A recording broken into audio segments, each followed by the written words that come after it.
Filipenses capítulo 1, versículos 21 a 26. O apóstolo Paulo, ele começa a sua carta se apresentando, depois ele expressa ações de graças, depois ele faz a sua oração, e aí a partir do versículo 12 ele vai mostrar que as suas cadeias cooperaram para o progresso do Evangelho. E aqui nos versos 21 a 26, Paulo revela o nível do seu compromisso com Cristo, o que era a sua vida. E se você quer saber assim o que significa ser um cristão, basta ler o que Paulo declara aqui. Veja então o que ele diz: porquanto para mim o viver é Cristo e o morrer é lucro. Entretanto, se o viver na carne traz fruto para o meu trabalho, já não sei o que hei de escolher.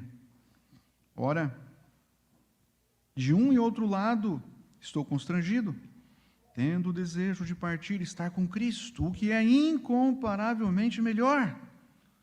Mas por vossa causa é mais necessário permanecer na carne, e convencido disto, estou certo de que ficarei e permanecerei com todos vós, para o vosso progresso e gozo da fé, a fim de que aumente, quanto a mim, o motivo de vos gloriardes em Cristo Jesus, pela minha presença de novo convosco. Bondoso Deus, nos abençoe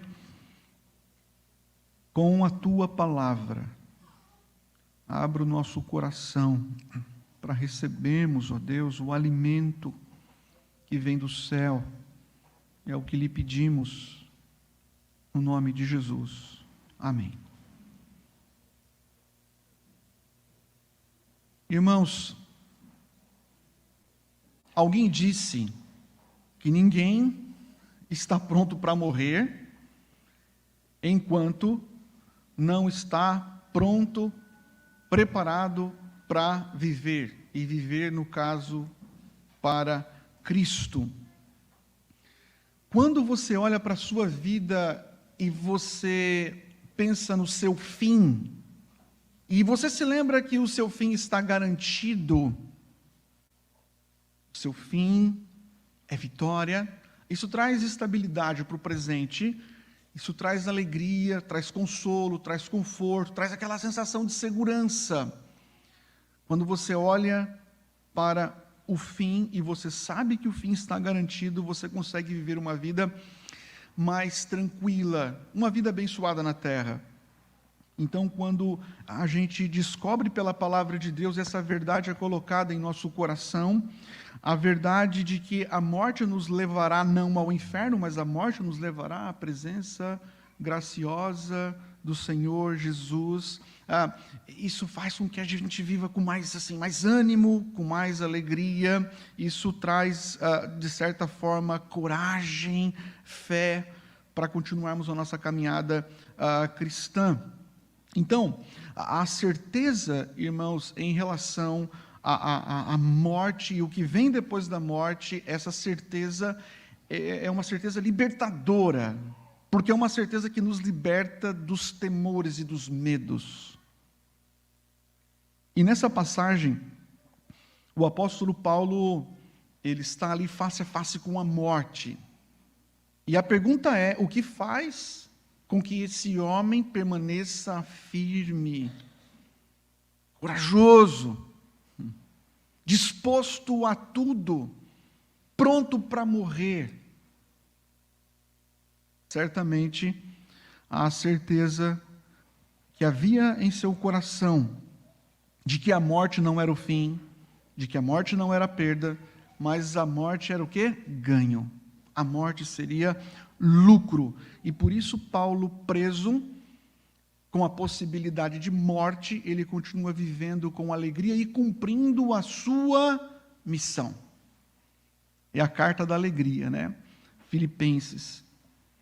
Então imagina que Paulo, preso em Roma, prisão residencial, domiciliar, uma casa alugada, os soldados estavam lá, e a igreja de Filipos toma conhecimento que o seu líder, o plantador daquela igreja, estava preso.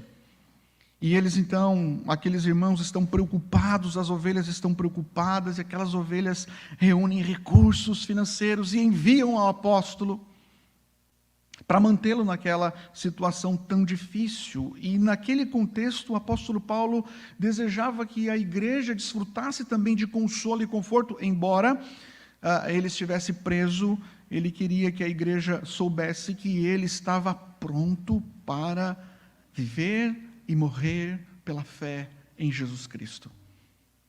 E ele vai mostrar para a igreja que a morte nesse contexto não seria uma tragédia, uma derrota, um fracasso, mas que a morte nesse contexto, por essa causa e com essa esperança, seria na realidade grande lucro. Então, ele escreve aqui esse trecho, meus irmãos, para encorajar os seus filhos na fé, para encorajar a igreja, né? Para levantar a igreja, para mostrar para a igreja que mesmo nos tempos mais difíceis, mesmo quando você fala assim, nossa, está tudo se ruindo, é possível nós caminharmos com alegria e encorajamento sob a luz da eternidade, sob a luz daquilo que nos aguarda.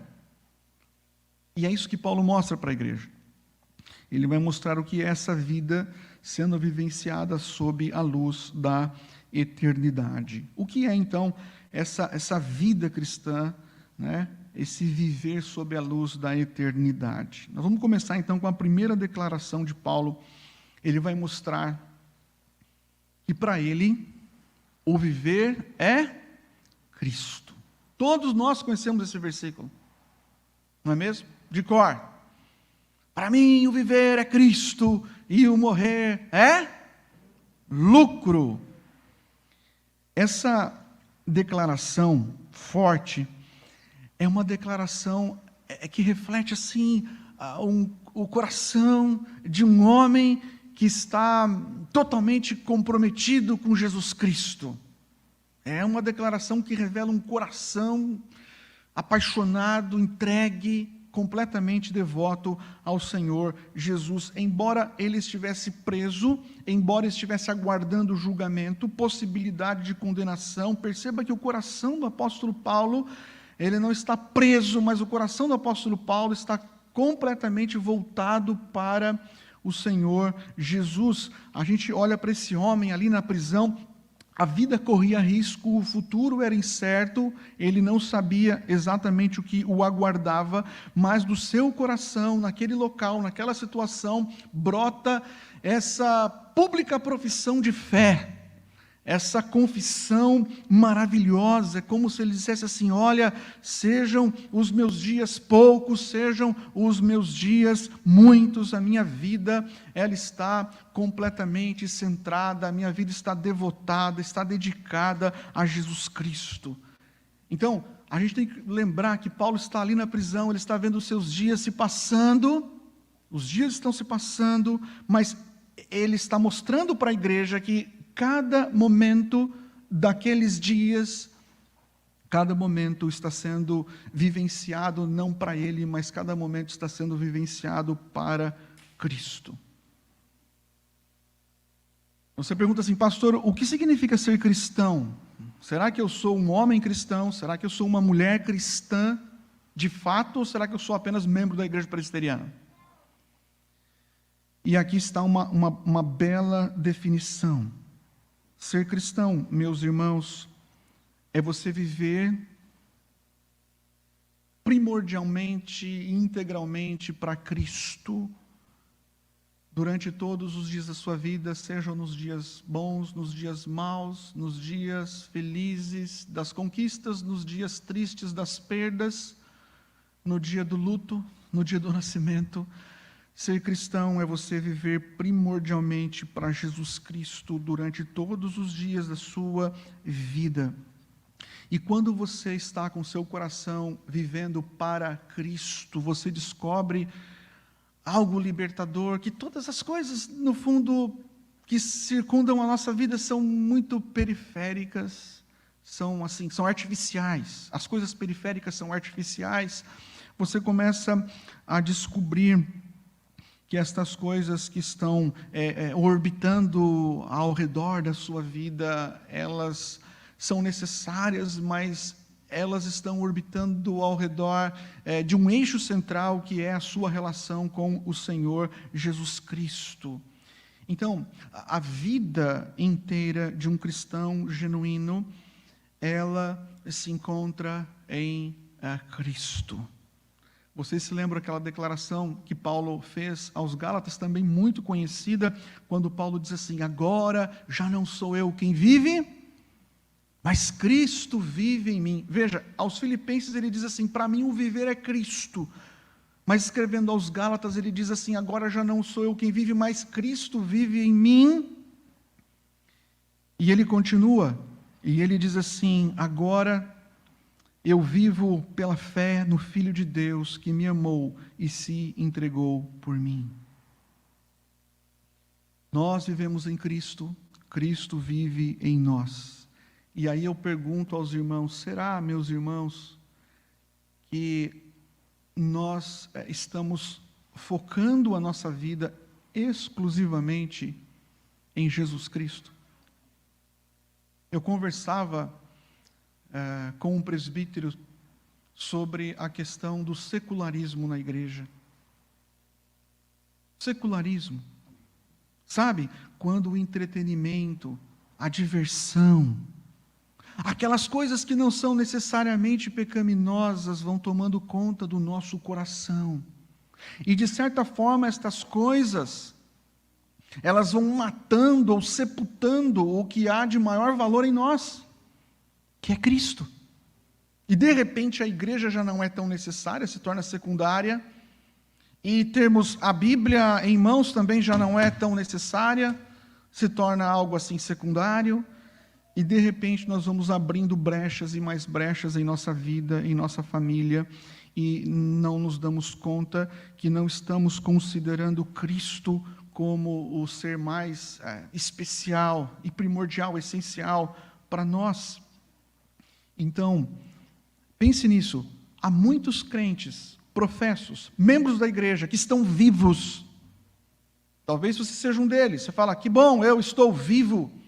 Mas estar vivo não significa que você está vivendo para Cristo. Você pode estar vivo, você existe, mas de repente você está vivo, você existe, mas você não está vivendo para este propósito que é Jesus Cristo e sua glória sendo manifestados em sua vida, em sua família, em sua casa. Então encontramos aqui um homem, Paulo, preso, e podemos tirar tudo desse homem. E ele continua dizendo: para mim o viver é Cristo. E quando o nosso viver é Cristo, a grande bênção é que o morrer não se torna desespero.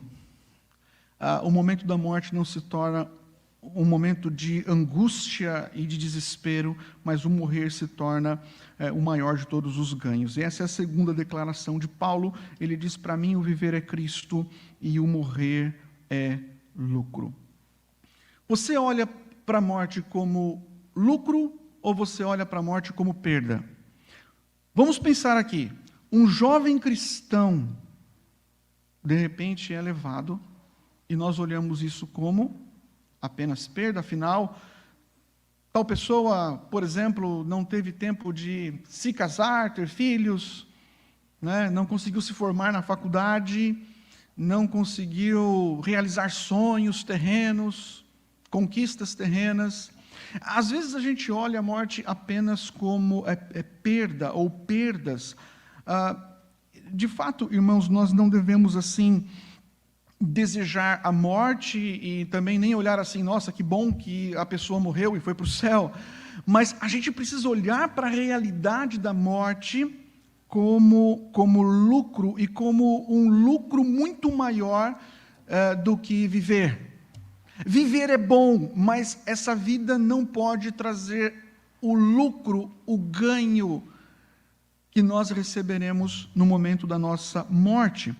Então, O túmulo, você olha para ele e você diz, nossa, mas o túmulo é uma coisa muito fria, e o túmulo não promove nenhum tipo de glória, ou o túmulo é uma coisa muito desonrosa para o ser humano. De fato, meus irmãos, mas a gente não pode se esquecer que quando chega a morte física, naturalmente, quando você é levado, você entra na posse da vida eterna, e o ganho é infinitamente maior e melhor do que tudo que você possa imaginar em relação a essa terra, ou aquilo que você poderia receber nesta terra. Então, quando chegar o nosso dia, receberemos o maior, o melhor e o mais prazeroso lucro. Nós entraremos na presença do Senhor Jesus Cristo. E, nesse sentido, nós podemos olhar para a morte, não apenas como olhar para a morte como uma tragédia, ou olhar para a morte como uma derrota, ou, de repente, olhar para a morte como uma coisa, nossa, agora é fim, acabou. Mas você pode olhar para a morte também como um momento de triunfo. Você pode olhar para a morte como também a tua vitória final. Você pode também olhar para a morte, encarar a morte, não com desespero, mas você pode encarar a morte com fé e com esperança, porque quando você estiver naqueles últimos suspiros, talvez você não vai ter tempo de pensar nos últimos suspiros, mas tempo de pensar naquele fim, né? Talvez será repentino, mas se você tiver tempo de pensar lá numa velhice, né?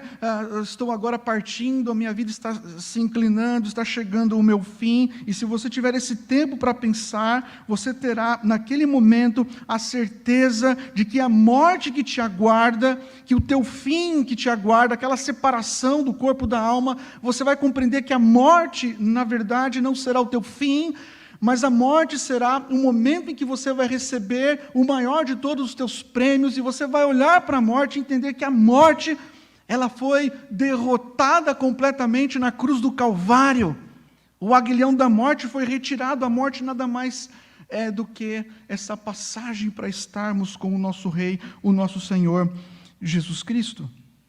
Há um pregador bem conhecido, o pregador Steve Lawson. Ele disse algo muito interessante. Esse pregador americano disse assim: o mais importante no céu, ele disse, não são as ruas de ouro e nem mesmo os portões de pérola, mas o mais importante no céu, ele diz, também não serão os nossos entes queridos que encontraremos lá, mas ele diz, o mais importante no céu, o grande lucro que receberemos será estarmos diante de Cristo e vê-lo como Ele é. Você fala assim, eu quero estar no céu. Todos aqui querem estar no céu. Você fala assim, pastor, eu quero, não hoje. Eu quero estar no céu, quero estar no céu. O céu é um lugar cheio de glória. Não é o local final ainda, porque o local final é os novos céus e a nova terra. Mas você fala, eu quero ir para o paraíso, o céu, esse lugar onde Cristo habita. Irmãos, o céu é cheio de glória, mas o céu é cheio de glória porque Jesus Cristo está no céu, e é Jesus Cristo que faz com que o céu seja cheio de glória. Na verdade, o céu é bom porque Jesus Cristo, Ele está lá. Então, nunca se esqueça que o maior lucro da sua vida você não vai receber nessa terra. Aliás, nessa terra você recebe muita perda, você leva muita rasteira, é muita injustiça.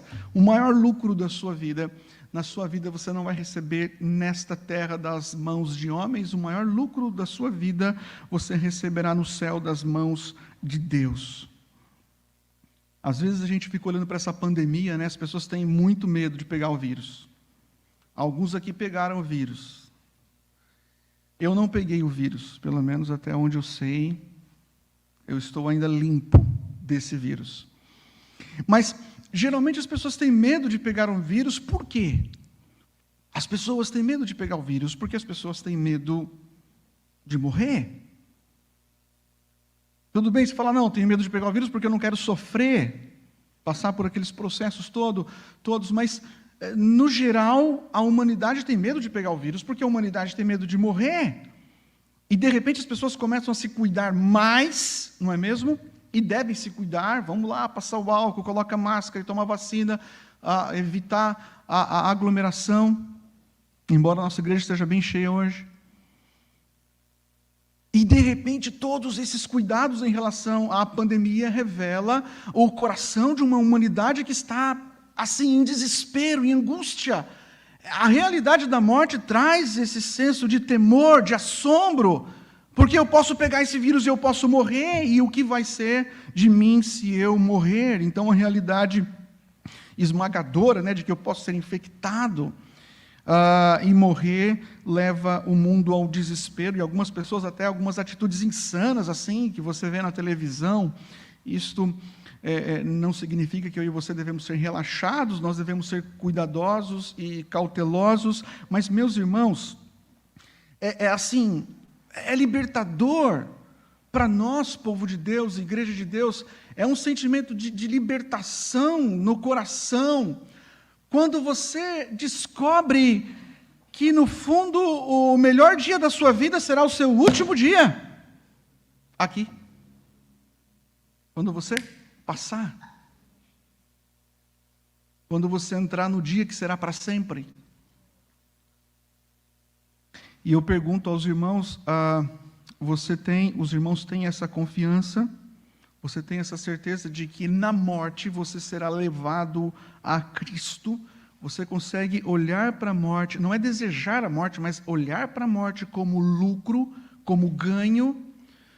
Quem vive, meus irmãos, nessa vida para Cristo, consegue ver a morte como lucro, mas quem não vive para Cristo, quem vive para si, se você é uma pessoa que vive para si, apenas para si, para suas conquistas, para os seus sonhos, e você vive para a sua família, mas você não vive para Cristo, você está vivendo nesse mundo e andando por esse mundo, e a sua vida parece um conto de fadas, mas quem vive assim, quem vive apenas para si, ou para qualquer outra coisa que não seja o Senhor Jesus Cristo, essa pessoa vai olhar a morte tão somente como perda, vai sempre olhar para a morte como perda, ele nunca vai conseguir olhar para a morte, o tempo de partida, como lucro.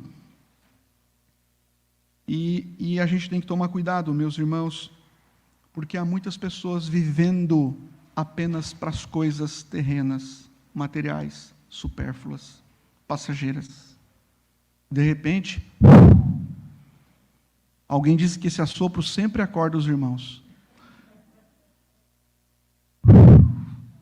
Aí você fala, chegou, agora é a minha vez. E aí, quando chegar a sua vez, você vai descobrir que se a sua casa foi edificada apenas em cima destas coisas, se não há fundamento espiritual, resistente, firme, aí você vai sentir o desespero. Aí você vai sentir o peso. Por isso que Paulo diz, para mim, o viver é Cristo e o morrer é lucro. Agora, olha como isso trouxe um dilema ao coração do apóstolo Paulo. E qual é o dilema? Versículo 22.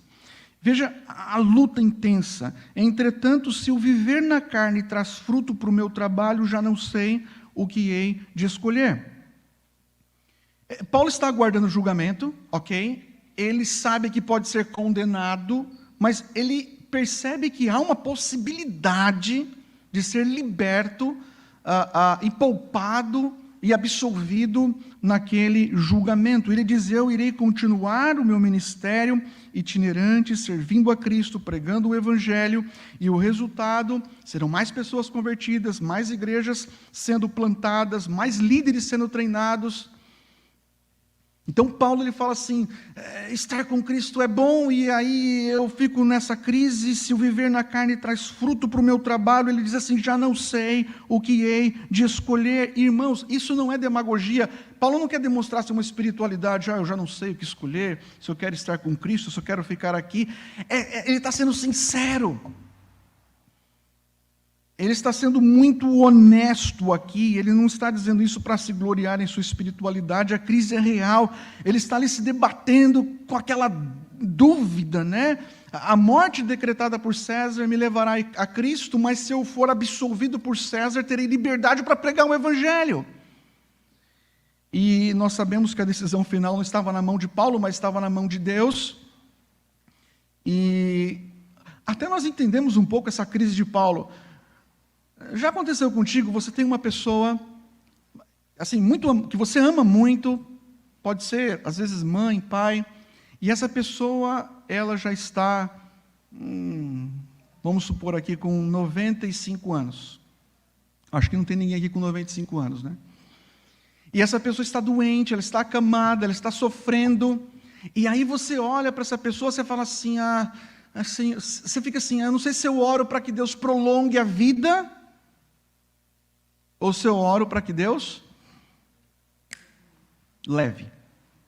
Pode ser menos, uma pessoa de 80 anos, está sofrendo lá na angústia, fala assim, Senhor, e agora prolongue a vida, ou leve? Porque você fala assim, se levar, vai se encontrar com Cristo, é glória, vai acabar o sofrimento, mas ao mesmo tempo, eu vou me desligar dessa pessoa. Aí algumas pessoas ficam naquele dilema, né? O que eu vou escolher aqui na minha oração? E geralmente nós dizemos, Senhor, faça a tua vontade. E de fato Deus sempre faz a sua vontade.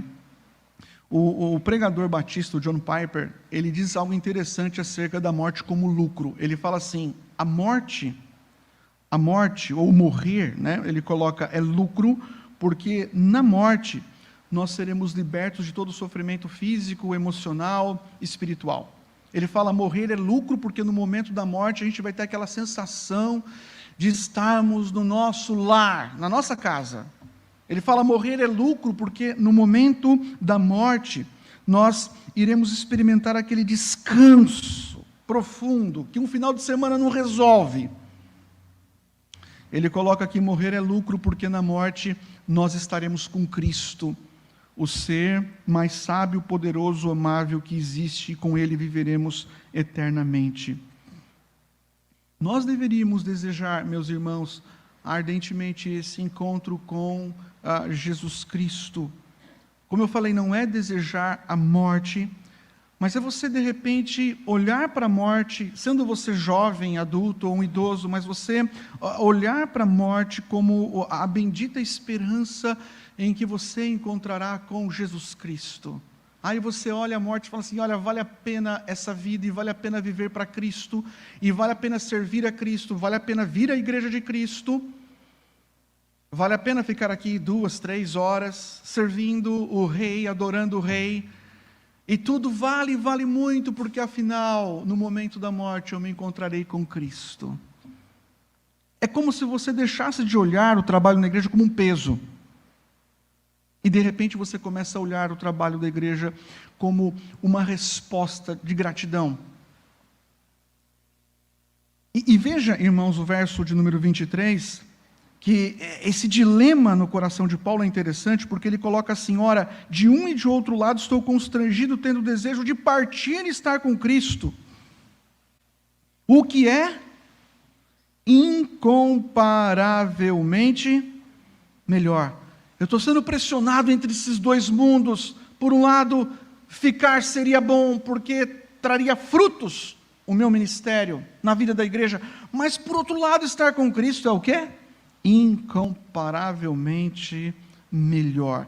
Há um desejo ali intenso no coração de Paulo, uma inclinação, eu diria, um anseio para estar com Cristo, e aquilo queima o seu coração. Veja a palavra que ele utiliza, o verbo, ele coloca assim, tendo o desejo de partir.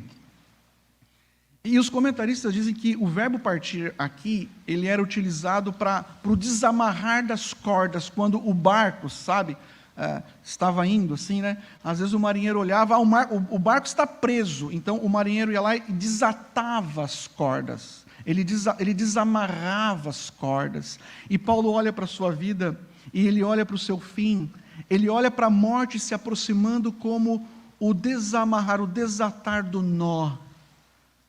Partir e estar com Cristo é incomparavelmente melhor. A última das viagens que o levaria à glória eterna, à presença de Cristo, que ele diz que é incomparavelmente melhor. O pastor John MacArthur, ele comentando esse versículo, ele diz algo muito lindo, ele diz assim, Paulo compreendeu inteiramente que a riqueza, o poder, a influência, as posses, o prestígio, a posição social, a boa saúde, o sucesso profissional e todas as outras coisas Paulo compreendeu, são transitórias.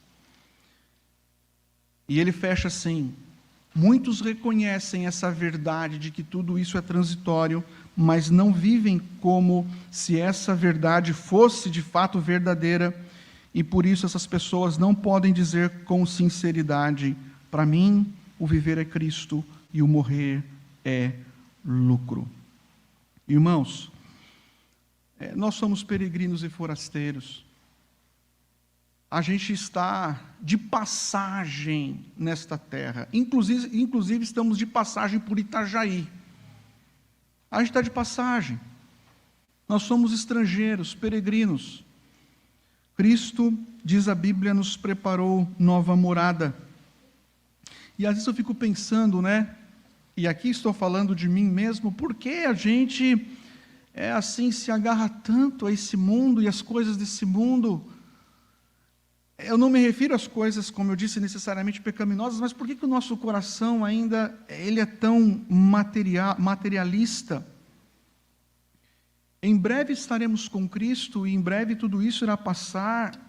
E pensa bem, quando chegar aquele dia, você entrar na presença de Cristo e você vai vê-lo, não vai vê-lo como o humilde carpinteiro que estava ali, mas você vai ver o seu Cristo como um rei glorificado, como um rei glorioso. Você vai ver Cristo como o Senhor de todo o universo. É aquela visão de Cristo lá de Apocalipse capítulo 1, vocês se lembram? Aquela visão gloriosa. Veja os versos 24 a 26. Você fala assim: pastor, mas não chegou a minha hora não, quero ficar aqui mais um pouco. Então você tem que fazer o que Paulo estava disposto a fazer. Eu quero viver mais, não quero receber a minha recompensa agora não. Só lembrando que não é você quem decide o dia, nem a hora, nem o local, é Deus, Então tem que estar preparado. Mas ele coloca assim nos versos 24 a 26, mas por vossa causa, por causa da igreja, é mais necessário permanecer na carne.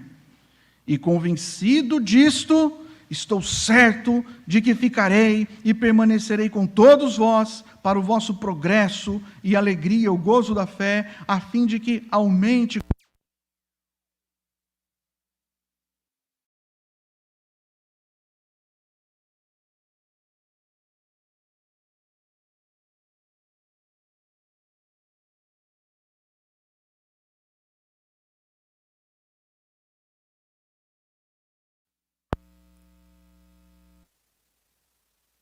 Alô, som, 1, 2, 3. Ok, voltou. Meus irmãos, ainda falta meia hora, vou falar mais meia hora sem o microfone? Não falta meia hora. Mas eu quero aqui, caminhando para o fechamento, mostrar para os irmãos que olhava para Cristo, ele dizia assim: olha, estar com Cristo é incomparavelmente, ele fala, embora estar com Cristo seja incomparavelmente melhor, a sensação que a gente tem é que Paulo parece que ele desiste de satisfazer esse desejo, Ele fala assim: não, eu vou adiar um pouco esse desejo, estar com Cristo é incomparavelmente melhor, mas eu vou desistir por enquanto desse desejo, porque a necessidade maior é a igreja, e ele então se volta para a igreja e mostra que o desejo dele também era pelo bem espiritual dos filipenses. Ele fala: nesse momento é mais necessário permanecer na carne, permanecer fisicamente vivo, e ele diz assim: eu estou convencido disto. Ele está dizendo aqui: olha, eu estou certo, Deus vai me poupar, e de fato Deus poupou o apóstolo Paulo. Essa foi a primeira prisão, ele foi poupado. Na segunda prisão ele não foi poupado, mas ele fala: eu quero permanecer, e ele usa uma expressão interessante, ele fala assim: para o vosso progresso e gozo ou alegria da fé. Essa vai ser a decisão acertada, permanecer mais um pouco, para que haja progresso na fé de vocês. A intenção de Paulo era ficar, meus irmãos. Você fala, ficar para quê? Paulo não queria ficar mais um pouco nessa terra para acumular um pouco mais. Ele não, eu quero ficar para realizar os meus sonhos pessoais. Ele não diz assim: eu quero ficar nessa terra, afinal eu tenho sonhos familiares, financeiros, profissionais. Ele fala, eu quero permanecer nessa terra, porque Deus tem um propósito para a minha vida. Eu quero permanecer nessa terra para poder servir a igreja, para poder servir os filhos de Deus. Eu quero permanecer nessa terra para o progresso e alegria da fé. Fé aqui é sinônimo de ensino, de sã doutrina, a doutrina apostólica. Ele está dizendo, eu quero permanecer para ensinar a igreja a sã doutrina, para ensinar a igreja a palavra de Deus. Eu acho isso tão bonito, porque às vezes nós nos deparamos com algumas alternativas e geralmente a gente escolhe a alternativa que vai trazer mais benefício para nós apenas. E a gente deveria olhar para as alternativas da vida e pensar assim, o que vai trazer mais benefício para a igreja? O que vai trazer mais benefício para os meus irmãos? Meus irmãos, vamos pensar aqui. Por que Deus não nos levou ainda? Você não vai responder assim, pastor, porque afinal de contas eu sou inteligente, né? Sou bonitinho, estou muito jovem ainda. Pensa bem. Por que Deus não te levou ainda? Por que Deus não nos levou? E eu diria até, por que Deus não nos levou por meio do coronavírus? Nós perdemos muitas pessoas. Aí você olha para a sua vida e fala assim, Deus não levou. Deus não quis levar, pastor. Presta atenção, Deus não te levou e Deus não me levou. Porque Deus quer que você cumpra um propósito nesta terra como filho e filha dele. Deus só não te levou porque você tem um propósito. E você tem que dizer como Paulo, Senhor, já que tu não me levastes nessa leva, então para mim o viver é Cristo e o morrer é lucro. Senhor, eu desejo partir e estar contigo, que é incomparavelmente melhor, mas eu vejo a igreja, Senhor, eu quero servir mais a igreja. Já que eu estou aqui, eu quero servir os meus irmãos, eu quero me entregar aos meus irmãos, eu quero me desgastar em prol do Evangelho, porque eu estou aqui. Tem que haver um propósito. Irmãos, eu quero concluir aqui dizendo o seguinte. Paulo, ele diz aqui no último versículo, né? A fim de que aumente quanto a mim o motivo de vos gloriardes em Cristo Jesus pela minha presença de novo convosco. Há uma outra versão, a Nova Versão Transformadora, que é muito boa e que nos ajuda.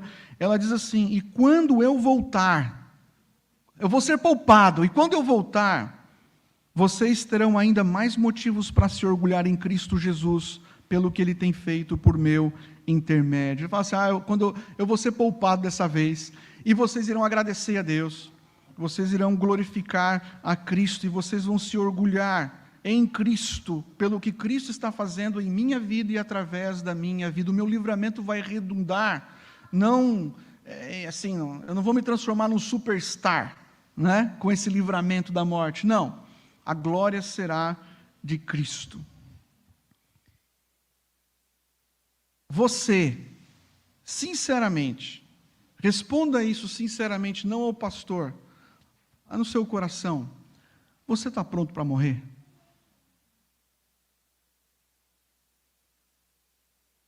Você, pastor, eu estou pronto. Você está pronto para morrer? Você está pronto para ver chegar o seu fim na terra e se encontrar com Cristo? Irmão, só existe uma forma de estarmos preparados, e essa forma é colocando toda a nossa confiança e fé em Cristo e em sua obra perfeita na cruz. Aí você fala assim, pastor, graças a Deus já fiz isso, já entreguei minha vida a Cristo e confio nele plenamente como meu Salvador. Então, em primeiro lugar, viva a sua vida inteiramente para Jesus, não apenas para você, para os seus gostos, para os seus sabores e para os seus sonhos. Em segundo lugar, olhe para a morte e para o seu fim, não como uma derrota, uma tragédia, mas olhe para a sua morte, que um dia chegará, se Jesus não voltar até chegar esse dia, olhe para ela como lucro. Talvez você ainda não consiga ver a morte como lucro, porque sua vida não tem sido Cristo. Quando a vida é Cristo, a morte é lucro, se torna libertador. Se Cristo, meus irmãos, é a razão da nossa vida. Então, não podemos colocar toda a nossa esperança e coração na ilusão deste mundo e das coisas materiais desse mundo. Que Deus nos abençoe, meus irmãos. Um dia nós encontraremos o ser mais especial desse universo. Um dia nós chegaremos lá. Muitos dos nossos queridos já chegaram, já estão lá. Mas um dia eu e você estaremos lá, com Cristo, o que é incomparavelmente melhor. E enquanto não chegar esse dia, viver é Cristo. Por favor, por Cristo e por amor a Cristo, não olhe a sua vida espiritual, a sua vida na igreja, o seu compromisso como um peso. Isso não é peso. Tem que ser alegria.